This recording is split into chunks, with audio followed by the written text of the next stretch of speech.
కాదు.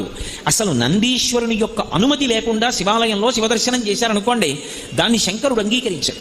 ఎందుచేత అంటే శివదర్శనాన్ని ఇవ్వడానికి మొట్టమొదట ఎవరు అనుగ్రహించాలి అంటే నందీశ్వరుడు అనుగ్రహించాలి.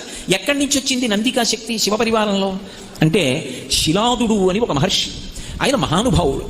ఆయనకి ఒకప్పుడు ఒక విచిత్రమైనటువంటి కోరిక కలిగింది, నాకు ఒక కుమారుడు కలగాలి, కానీ అందరు పిల్లలు పుట్టినట్టే భార్య యొక్క సహాయము వలన నా తేజస్సు నా భార్య యొక్క శోణితము కలిసి నా భార్య యందు పిండముగా రూపుదిద్దుకొని ఏదో కొన్ని నెలలు ఆమె గర్భము ధరించిన తరువాత బయటికి వచ్చేటటువంటి శిశువు కాదు, అయోనిజుడు కావాలి.